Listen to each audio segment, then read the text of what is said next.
Winner take all. Robert Ervin Howard. Me and Bill O'Brien was flat broke when he come out of Jerry Rourke's American bar.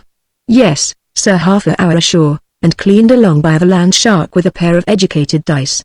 Not having the coin to pay his fine in case my white bulldog Mike followed his usual custom of tearing off some cop's pants leg, I left him with Jerry till I could raise some dough. Well, me and Bill sallied forth into the night looking for anything that might mean money, experience having told us that you can find mighty near anything in the wharf-side streets or Singapore. Well, what we did find was the last thing we'd have expected. We was passing a dark alley in the native quarters when we heard a woman screaming, "Help! Help! Help!" We dashed into the alley immediately, and in the faint light we seen a girl struggling with a big chini. I seen the flash of a knife and I yelled and dived for him, but he dropped the frail and scooted down the alley like a scared rabbit, ducking the cobblestone. Bill heaved after him. "Are you hurt, miss?" I asked with my usual courtesy, lifting her to her feet. "No, but I'm scared stiff," she answered. "That was a close call. Let's get out of here before the big chini comes back with a mob." So we legged it out into the street. Under the light of the street lamps we saw she was a white girl, American by her accent, and not hard to look at either, with her big grey eyes and wavy black hair. "Where shall we take you to, miss?" asked Bill. "I dance at the Bristol Cabaret," said she. "But let's go into the saloon. The barkeep's a friend of mine and I want to buy you men a drink." "It's the least I can do, for saving my life." "Don't mention it, miss," said I with a courtly bow. We was glad to be of service. Howsomever, if it will give you any pleasure to buy us a drink, we would not think of refusing, more especially as we have just lost all our jack in a crap game, and are slowly but surely perishing of thirst, said Bill, who ain't got my natural tact. So we went in and got a back room to ourselves, and while we was downing our liquor, me and Bill, that is, because the girl said she never even tasted the stuff, she cupped her chin in her hands and rested her elbows on the table, and gazing deep in my eyes, she sighed deeply. "If I had a big strong man like you to protect me," she said in open admiration, "I wouldn't have to work in joints like the Bristol, and be abused by such swipes as tried to slit my gullet tonight." I involuntarily expanded my enormous chest and said, "Well, lady, as long as Steve Costigan, A.B. Mariner, can stand on his feet and hit with either Morley, you got no call to be afraid of anybody. The best thing, next to fighting, that me and Bill O'Brien here do is aid ladies in distress." She shook her head wistfully. "You've been very kind to me, but you sailors are all alike, a girl in every port." "But I haven't even introduced myself. My name is Joan Wells, and I'm from Philadelphia." "We're mighty glad to meet somebody from the States," said Bill. "But why was that slant eye trying to knife you?" I really shouldn't tell," said she, looking kind of frightened. "We ain't trying to intrude in your private affairs none," I hastened to add. "I couldn't keep a secret from a man like you," said she with a languishing glance that made my heart skip a beat, "so I'll tell you. Take a look out the door to see that nobody's listening at the keyhole." Nobody wasn't, so she went on. "Did you ever hear of the no-cent tong?" We shook our heads. We knowed in a general way about the big tongs, or merchant houses, which just about controls the Orient. But we hadn't had no experience with them. "Well," said she, "it's the richest, most secret tong in the world. When I first came here I worked as private secretary for old Ying, who's one of its highest secret officials. He fired me because I wouldn't let him get fresh with me, the old slant-eyed snake, and I went to work at the Bristol. But once you've been on the inside of an organization like that, you have ways of knowing things that other people don't." Her eyes sparkled and her fists clenched as she got all excited. "I'm in on the biggest coup of the century," she exclaimed. "If I live, I'll be a rich woman. Did you ever hear of the Korean Copper Company?" "No?" "Well, it's about to go bankrupt. They've never paid a single dividend. Stocks selling at $1 a share, with no buyers. But, listen. They've hit the biggest copper mine that the world has ever seen. The no-cents are quietly buying up all the stock they can get at $1 a share. As soon as I found this out I ran down to the brokers and bought 100 shares. It took every cent I had. But one of the no-cent spies saw me, and that's why old Ying tried to have me bumped off. He's afraid I'll squeal. Think what a riot there'll be on the stock market tomorrow when the word gets in. Tonight Korean copper's selling for $1. Tomorrow it'll be worth $1,000 a share. Hold everything," I said, kind of dizzy. "You mean you shoot a buck and get 1,000 on the spin of the wheel?" "I sure do say, why don't you men buy some stock? It's the chance of a lifetime. Most of it has been bought up by the no-cents, but I know where I can get you a few hundred shares." Bill laughed bitterly. Sister, it might as well be selling for $1,000 per right now as far as we're concerned. We ain't got a dime. And my watch is in a pawn shop in Hong Kong. I'd gladly lend you some money, said she. But I spent all mine on stock. Wait a minute, said I, getting on my feet. I got to idea. Miss Wells-Jones, is it safe for you to be left alone for a few hours? Sure. The barkeep goes off duty in a few minutes, and he can see me home. All right. I think we can raise some dough. Where can we see you? In say about 3 hours. Come to the alley of the 7 mandarins, said she, and knock on the door with the green dragon carved on it. I'm going to hide till the no-sense quit looking for me. I'll be waiting for you, said she, giving my rugged hand a timid, shy little squeeze that made my big, honest heart flutter like a boy's. Then me and Bill was out in the foggy dim-lighted streets and the making tracks. I led the way through narrow streets and garbage-strewn back alleys till we was in the toughest section of Singapore's waterfront. It's dangerous in the daytime, it's pure Hades at night. Right on the wharfs we come to a big ramshackle building, which a struggling sign announced as Heine Steinman's Grand International Fight Arena. This dump was all lighted up, and was shaking with the ferocious roars which went up inside. Hello, Steve. Hello, Bill, said the fellow at the door, a dip who knowed us well. How about a couple good ringside seats, gangway, said I. We ain't got no money but I'm fighting here tonight, Gwyn, said he, you ain't even matched with nobody, one side. I roared, drawing back my famous right. I'm fighting somebody here tonight, get me? Well, go in and fight somebody that's paid to get mutilated. He squawked, turning slightly pale and climbing up on the ticket counter, so me and Bill stalked haughtily within. If you want to study humanity in its crudest and the most uncivilized form, take in one of Heine Steinman's fight shows. The usual crowd was the sailors, longshoremen, beachcombers, thugs and crooks, men of every breed and color and description, from the toughest ships and the worst ports in the world. Undoubtedly, the men which fights at the international performs to the toughest crowds in the world. The fighters is mostly sailors trying to pick up a few dollars by massacring each other. Well, as me and Bill entered, the fans was voicing their disapproval in a tone that would have curled the hair of a headhunter. The main event had just driven the patrons into a frenzy by going to the limit, and they was howling like a pack of wolves because they'd been no knockout. The crowd that comes to Heine's arena don't make no talk about being wishful to see an exhibition of boxing. What they want is gore and busted noses, and if somebody don't get just about killed they think they have been gypped, and wrecked the joint. Just as me and Bill come in, the principal scurried out of the ring followed by offering of chair bottoms, bricks and dead cats, and Heine, who had been acting as referee, tried to calm the mob which only irritated them more, and somebody hit Heine square between the eyes with a rotten tomato. The maddened crowd was fast reaching a point where they was liable to do anything, when me and Bill climbed into the ring.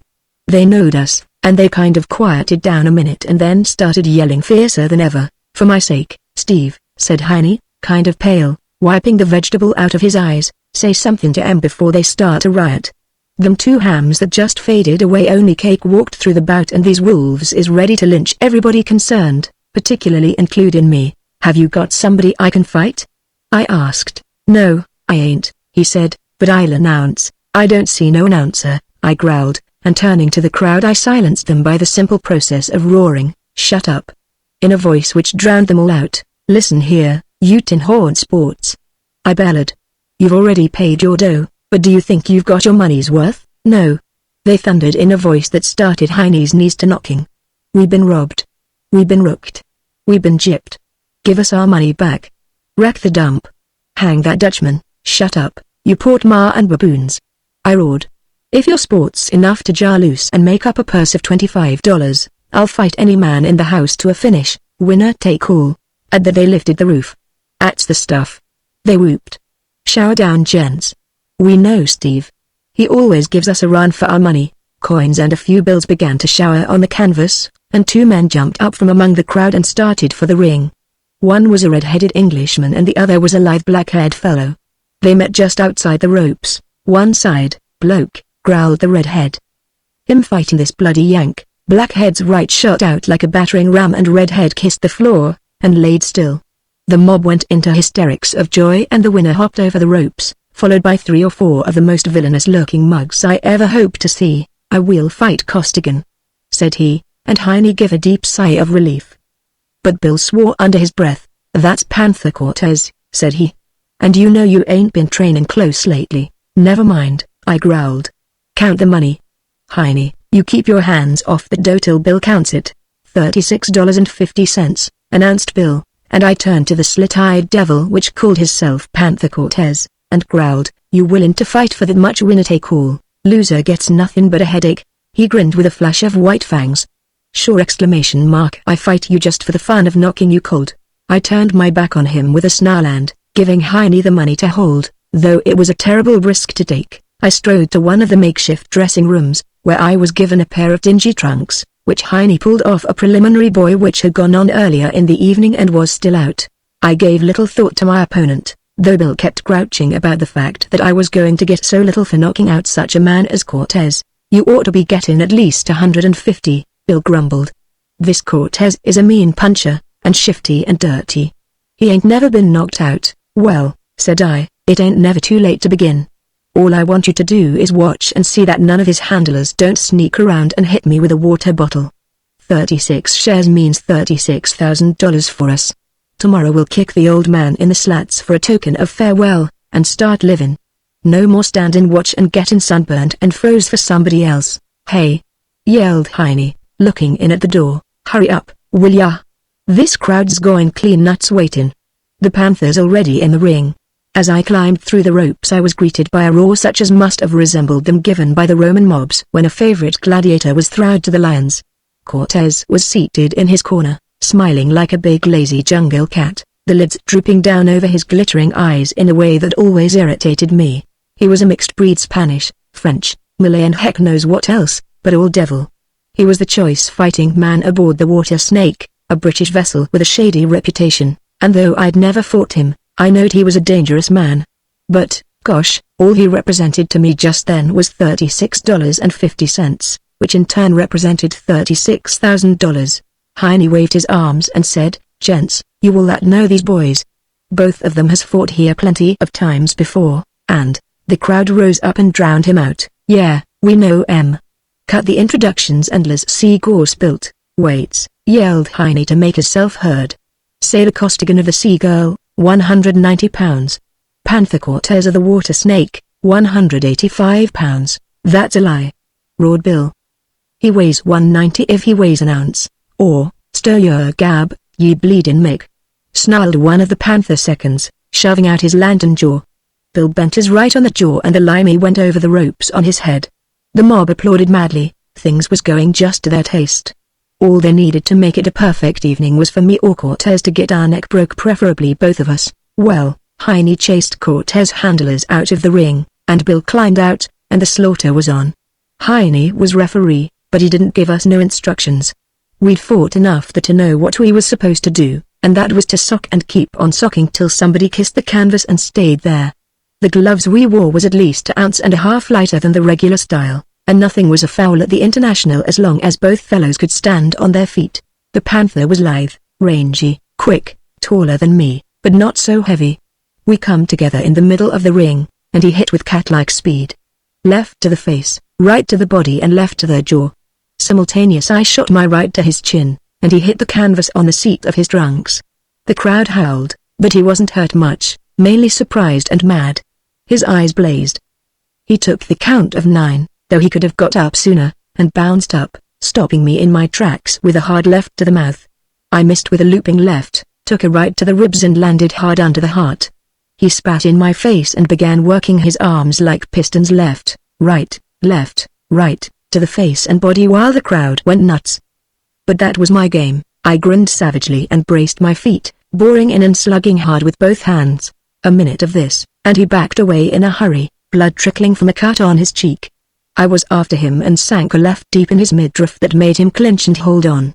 On the break he nailed me with a straight right to the head, and followed it up with a hard left to the eye, but failed to land his right, and got a wicked right hook to the ribs. I battered away at his body, but he was all elbows, and, irritated, I switched to his head and nearly tore it off with a blazing right hook just at the gong. "That round was yours by a mile," said Bill, between exchanging insults with Cortez handlers. "But watch out. He's dangerous and dirty." "I'm going to ask Joan to marry me," I said. "I can tell she's fell for me, right off. I dunno why it is, but but it seems like there's a fatal fascination about me for women. They can't keep from flopping for me at first sight. The gong sounded and I dashed out to collect that $36.50. Well, the panther had found out that he couldn't trade wallops with me, so he come out boxing. I don't mean he tin-canned and rode his bicycle, like some prominent fighters I could mention. He was one baby that could fight and box at the same time, if you get me. When I say he boxed, I mean he feinted me out of position, kept me off balance, speared me with cutting left jabs, ducked my ferocious returns, tied me up in the clinches, nearly ripped my head off with right uppercuts in close, stayed inside my wings, and generally made a sap out to me. Inside of a minute he had me bleeding at the mouth and nose, and I hadn't landed solid once. The crowd was howling like wolves and Bill was cussing something terrible, but I wasn't worried. I had all night to lick him in, and I knowed I'd connect sooner or later, and I did quicker than I'd thought. It was a smashing right hook under the heart, and it bent Senior Cortez double. While in this position I clouted him heartily behind the ear and drove him to his knees. He was up without a count, slipped the terrible swing I threw at him, and having clinched and tied me up, scraped his glove laces across my eyes and ground his heel into my instep. He hung on like a regular octopus regardless of my cruel and unusual oaths.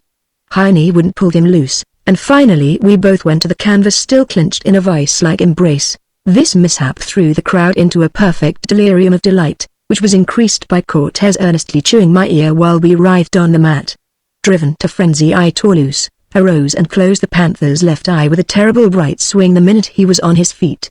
He came back with a slashing left hook to the body, ripped the same hand to my already battered face, and stopped a straight left with his own map.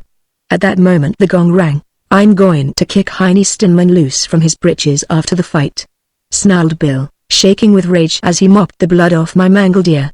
If that wasn't the dirtiest foul I ever seen, I wonder if we couldn't buy a half share with it 50 cents, I meditated. That'd be $500. I rushed out for the third frame inclined to settle matters quick, but Cortez had other plans. He opened a cut over my eye with a left hook, ripped a right hook to my sore ear and went under my return. He come up with a venomous right under the heart, ducked my left swing and jabbed me 3 times on the nose without a return. Maddened, I hurtled into him headlong, grabbed him with my left and clubbed him with my right till he tied me up. At close quarters we traded short arm rights and lefts to the body and he was the first to back away, not forgetting to flick me in the eye with his long left as he did so. I was right on top of him and suddenly he lowered his head and butted me square inches the mouth, bringing a flow of claret that dyed my chin. He instantly ripped in a right uppercut that loosened a bunch of my teeth and backed me into the ropes with a perfect whirlwind of left and right hooks to the head. With the ropes cutting into my back I rallied, steadied myself and smashed a right under his heart that stopped him in his tracks. A left to the jaw set him back on his heels and rattled his teeth like a castanet, and before I could hit again the gong sounded. This is lasting considerably longer than I thought, I said to Bill, who was mopping blood and talking to Heine with some heat. My gosh, Bill, said Heine. Be reasonable. If I stopped this fight and awarded it to Steve or anybody else on a foul, these thugs would tear this building down and hang me to the rafters. They craves a knockout, they're going to get one. I snarled. Never mind the fouls. Say, Bill, did you ever see such clear, honest eyes as Jones got? I know women, I want to tell you, and I never seen a straighter, squarer Jane in my life. At the gong we went into a clinch and pounded each other's midsections till Heine broke us. Cortez wasn't taking much chances, fighting wary and cautious. He slashed away with his left, but he kept his right hand, never let it go unless he was sure of landing. He was using his elbows plenty in the clinches, and butting every chance he got, but Heine pretended not to see. The crowd didn't care, as long as a man fought, they didn't care how he fought. Bill was making remarks that would have curled the toes of a Hottentot, but nobody seemed to mind. About the middle of the lap, Cortez began making remarks about my ancestors that made me good and mad. My Irish got up, and I went for him like a wild bull, head down and arms hammering. He shot his left and sidestepped, but the left ain't made that can stop me when my temper's up, and I was right on top of him too fast for him to get away.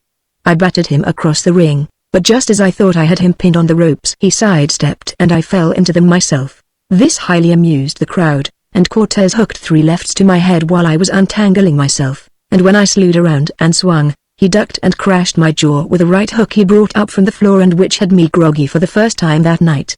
Sensing victory, he shot the same hand 3 times to my head, knocking me back into the ropes where he sank his left to the wrist in my midriff. I was dizzy and slightly sick, but I saw Cortez's snarling face in a sort of red haze and I smashed my right square into the middle of that face. He was off his guard, not expecting a return like that, and his head went back like it was hinged. The blood splattered, and the crowd howled with relish. I plunged after him, but he crouched, and as I came in he went under my swing and hooked his right hard to my groin. Oh Jerusha! I dropped like my legs had been cut from under me, and writhed and twisted on the canvas like a snake with a broken back. I had to clench my teeth to keep from vomiting, and I was sick, nauseated, if you get what I mean. I looked up and Heine, with his face white, was fixing to count over me. 1. He said. 2. 3, you hog-fat nitwit. Screamed Bill. If you count him out I'll blow your brains through the back of your skull. Heine shivered like he had a chill. He took a quick look at Bill, then he shot a scared glance at the ravening crowd, and he ducked his head like a tortoise, shut his eyes and kept on counting. 4. 5. 6. $36,000. I groaned, reaching for the ropes. The cold sweat was standing out on my brow as I pulled myself up. 7. 8. 9. I was up, feet braced wide, holding the top rope to keep from falling. Cortez came lunging in to finish me, and I knowed if I let go I'd fall again. I hunched my shoulder and blocked his right, but he ripped his left to my chin and crashed his right high on my temple, and then the gong sounded.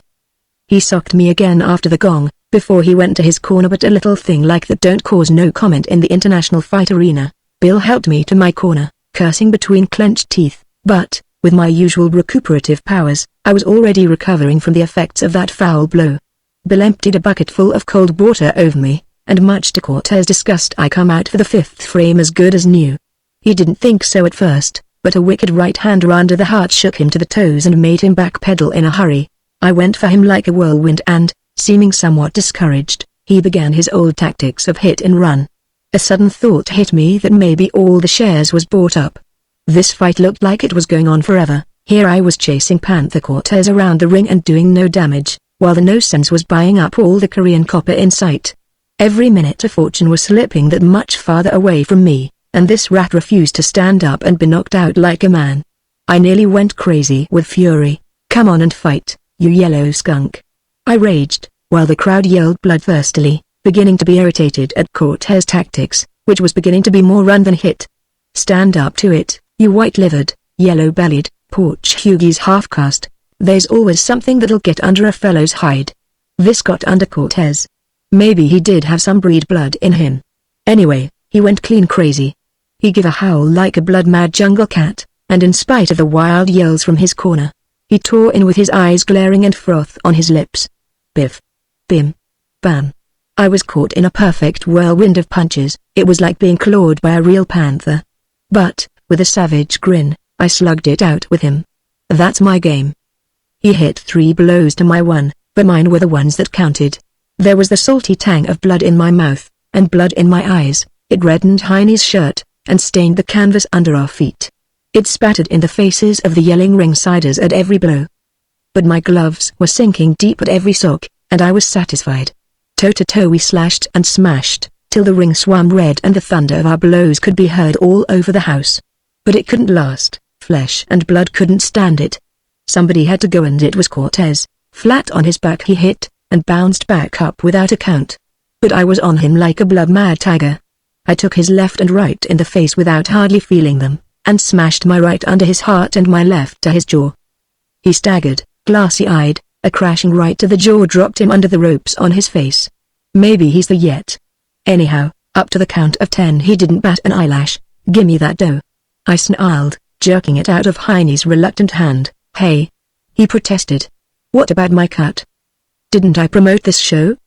Didn't I stand all the expense?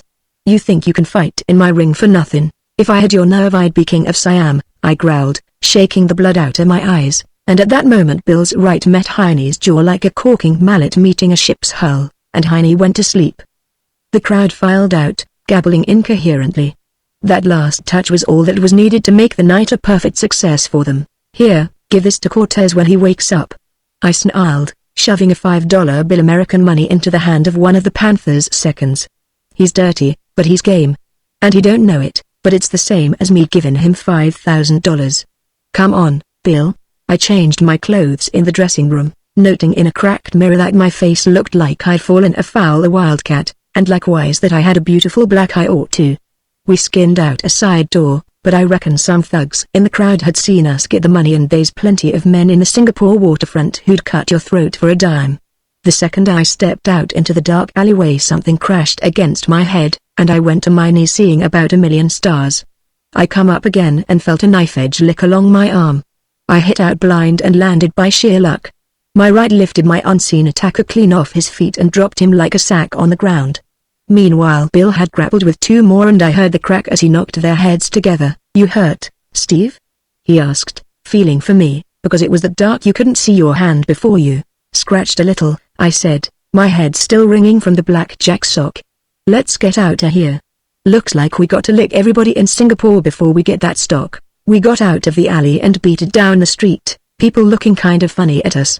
Well, I guess I was a sight, what with my black eye and cut and battered face, the bump on my head, and my arm bleeding from the knife wound. But nobody said nothing. People in places like that have got a way of minding their own business that politer folks could well copy. "We better stop by the waterfront mission before we go for that stock, Steve," said Bill. "The gospel shark will bandage your arm and not charge a cent and keep his mouth shut afterward." "No, no," said I, becoming irascible because of my hurts and the delay. "We're going to get that stock before we do anything else." We was passing a gambling hall and Bill's eyes lighted as he heard the click and whir of the roulette wheel. "I feel lucky tonight," he muttered. "I betcha I could run that $30 up to 100 in no time, and I'd give my arm for a shot of liquor," I snapped. "But I tell you, we ain't taking no chances. We can guzzle and play Fantan and roulette all we want to after we get rich." After what seemed a century we arrived at the dismal, dark and vile-smelling alley that the Chinese call the Alley of the Seven Mandarins. Why, I never could figure. We found the door with the green dragon and knocked, and my heart stood still for fear Joan wouldn't be there. But she was. The door opened and she gave a gasp as she saw me. "Quick, don't keep us in suspense," Bill gasped. "Is the stock all took up?" "Why, no," she said. "I can get you." "Then do it, quick," I said, pressing the money into her hand. "There's $31.50, is that all?" she said, like she was considerably disappointed. "If you'd have seen how I won it, you'd think it was a lot," I said. "Well," she said. "Wait a minute. The man who owns that stock lives down the alley." She vanished down the dark alleyway, and we waited with our hearts knocking holes in our ribs for what seemed like hours. Then she came out of the darkness, looking kind of white and ghostly in the shadows, and slipped a long envelope into my hot and sweaty hand. I hove a vast sigh of relief and started to say something, but she put her finger to her lips. "SHHH. I mustn't be seen with you. I must go, now." And before I could say a word, she'd vanished in the dark. "Open the envelope, Steve," urged Bill. "Let's see what a fortune looks like." I opened it and pulled out a slip of paper. I moved over to the lamplight in the street to read what was wrote on it. Then I gave a roar that brought faces to every window on the street. Bill jerked the paper from me and glared at it, and then he gave a maddened howl and joined me in a frenzied burst of horrible talk that brought a dozen cops on the run. We wasn't in no condition to make any coherent reply, and the ensuing riot didn't end till the reserves was called out. On the paper which was in the envelope Joan Wells gave me in return for my hard-earned money was wrote, "This is to certify that you are entitled to 31.5 shares of stock in the Korean Copper Company, which was dissolved in the year 1875. Don't worry about the no-cent tong, it was extinct before the Boxer Rebellion. Of all the suckers that have fallen for this graft, you saps were the easiest. But cheer up, you're out only $31.50, and I took one bonehead for $300. A girl has got to live."